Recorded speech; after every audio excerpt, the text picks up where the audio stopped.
Donald Trump knows it's over. He knows that his administration is collapsing, and he knows that he is collapsing as well, which is why he is unable to stay focused in the face of so much panic. And it is why tonight, at an event that was supposed to be celebrating Hanukkah, Donald Trump talked about everything, but he rambled about his ballroom. He talked about planes. He was unable to speak at times. He completely melted down, and we're gonna get into it all, and why it might have been caused by Marjorie Taylor Greene. But before we do, if I could quickly ask you to leave a like on this video, and if you haven't already, and you enjoy our channel, to hit that subscribe button because it goes a long way and supporting our work. Now, before Donald Trump got up to deliver what wasn't even a speech, Marjorie Taylor Greene had an interview aired on CNN, in which she ripped into Donald Trump that I want to start with before we get to his speech. And it began with her criticism of Donald Trump's disgusting post about Rob Reiner. And I want to take a look at what she had to say. The president, who himself was shot, and after Charlie Kirk's horrific murder, we didn't appreciate, even if you don't agree with Rob Reiner politically, there was no reason for his statement to be the statement that he made. Yeah, when he says, I mean, this was in the immediate aftermath of us finding out about Rob Reiner, and obviously now his son has been taken into custody. You've said that his murder was not about politics or political enemies. The president called him bad for our country and said he was a deranged person as far as Trump is concerned. I thought that statement was absolutely, completely below the office of the President of the United States, classless, and it was just wrong. It's a tragic murder. It's a family ripped apart. And from my understanding, what I've seen on the news, it was drug abuse and mental illness. And many families across America deal with family members that are drug addicts or have mental health issues. And I think the president should have responded with compassion and talked about those issues. He didn't have to make it about politics. Well, I do appreciate the sentiment of what Marjorie Taylor Greene is saying. It's difficult for me to square it with how Marjorie Taylor Greene has acted in the past. And I know a lot of people are going to comment, Jack, give her grace. At least she's speaking out. But to be surprised by how Donald Trump behaves in this moment right now means that you have either had your head in the sand, your head under a rock, or your head in his ass. This is the only way you couldn't know who this version of Donald Trump is. So for Marjorie Taylor Greene to be loathed for coming to her senses, I don't really love. I'm certainly not going to do. I will, though, enjoy the fact that she is going to war with Donald Trump, that she is causing Trump to lose his mind. And she's doing so by honestly just admitting the truth, not even about policy, but about Donald Trump's relationship to the MAGA movement currently. And what she said right here about the dam breaking might be one of the most damning indictments of Donald Trump's presidency yet. I mean, you have no problem calling out what the president said, but why do you think other Republicans have struggled to do so? I can't comprehend it, but Caitlin, I'd like to point something out. Just last week, and I think the dam is breaking. Many Republicans may not have called him out, but last week 13 Republicans voted with Democrats to overturn one of President Trump's executive orders, which enabled him to fire federal workers.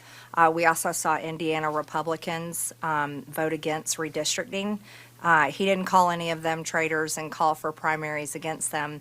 But I would like to say that that is a sign where you're seeing Republicans, they're entering the campaign phase for 2026, which is a large signal that lame duck season has begun and that Republicans will go in all in for themselves. Marjorie Taylor Greene has diagnosed what I have long been saying, that this idea that Donald Trump won some huge sweeping cultural mandate in 2024, and it could carry him to commit whatever crime he wanted to act, and whatever corrupt fashion he pleased, just wasn't the case. Elon Musk is now one of the most politically toxic figures in America because of his relationship with Donald Trump and the disaster that Doge was. And Donald Trump is feeling that on all policy fronts, whether it be the economy, whether it be going to war with Venezuela, covering up the Epstein files, covering up his health. Donald Trump is panicked because he sees the fracturing. And it's why tonight he just wanted to rant and ramble. And it started with a freak out about his ballroom. And we just won the case today. Did you know that, Mark? We just won the case. We got sued. We're donating a $400 million ballroom, and we got sued not to build it. For 150 years, they've wanted a ballroom, and we're giving them, myself and donors are giving them, free of charge, for nothing. We're donating a building that's approximately 400 million. I think I'll do it for less, but it's 400. I should do it for less.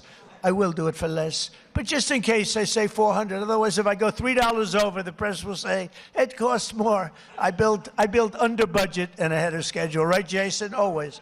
I know how to build under budget. I build good. But we won the case. They asked for a restraining order to stop us from building a magnificent ballroom. I said, who would ask for a restraint?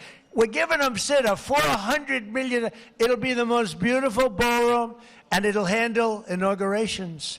It's got 5-inch thick glass windows. It's impenetrable by anything but a howitzer. It's impenetrable. Now, I will say, if I'm up making a speech someday, Mark, and I hear ding, ding, ding, I'm out of there. But we have... But you know what? You're going to have the greatest ballroom anywhere in the world, and you're going to love it. It's going to fit beautifully with the White House.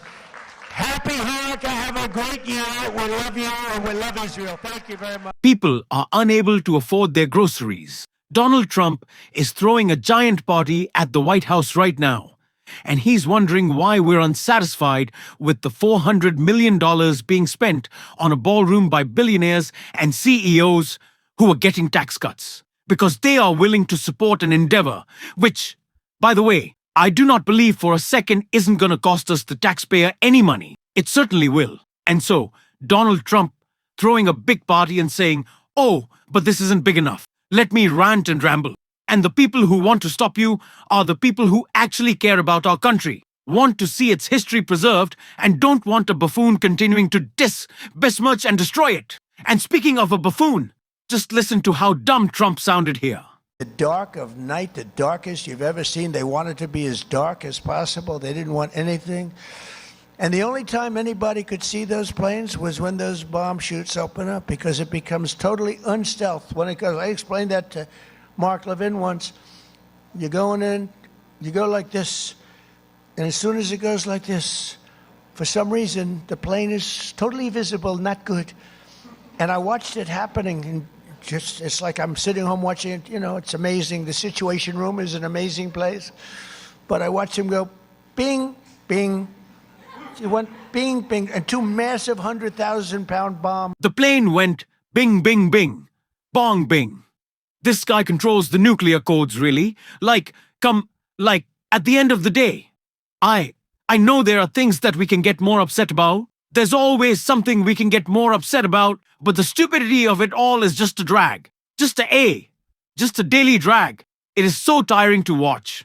It is so exhausting, which is why we need days like today, and which we get tremendous wins in the form of MAGA infighting that has really rocked Donald Trump's administration, and Ari Melber broke it all down right here.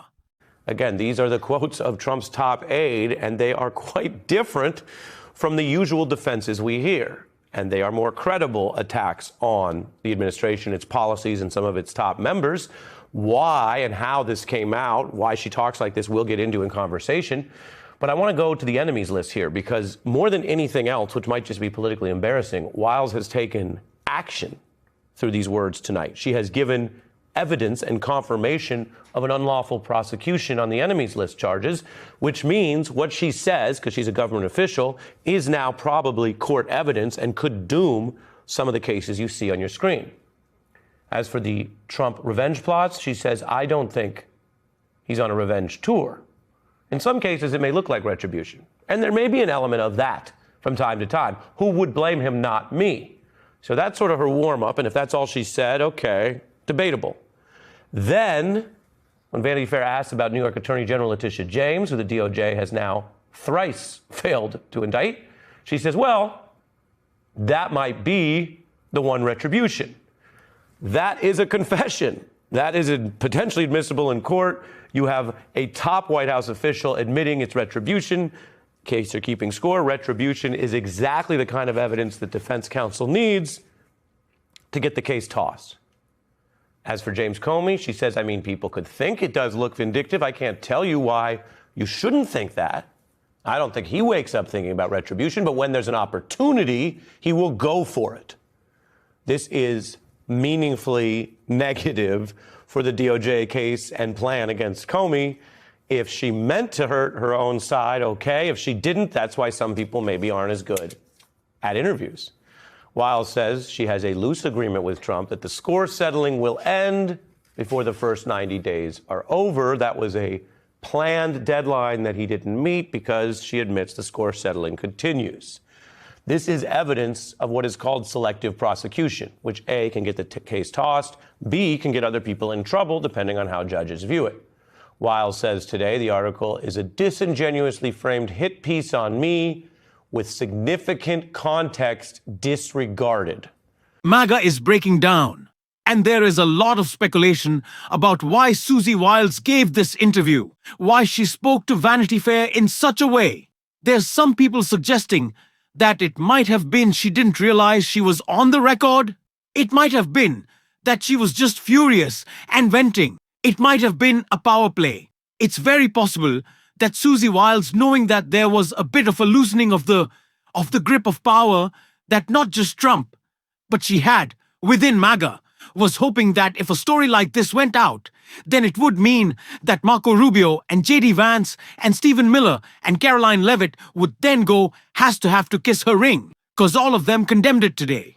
They said this was the fake news. All these words were taken out of context, complete spin, a bad interview. So Susie Wiles, although she embarrassed the whole administration and frankly herself, might come out of this the winner, right? Might come out of this stronger. But Donald Trump certainly didn't. Stephen Miller didn't. J.D. Vance didn't. And to describe Donald Trump as having an alcoholic's personality, and he's someone who doesn't drink famously, you could have just called him an asshole. But that's where we are. Donald Trump's chief of staff calling him an asshole in print for us all to read that. That is where MAGA is. So don't believe for a second we can't beat these people, because we can. And we will. And we're going to talk about that on this show every single day. And if you want to support that as always, you can hit that subscribe button. Leave a like on this video. If you stuck around to the end, drop a blue heart in the comments. Keep on fighting, y'all.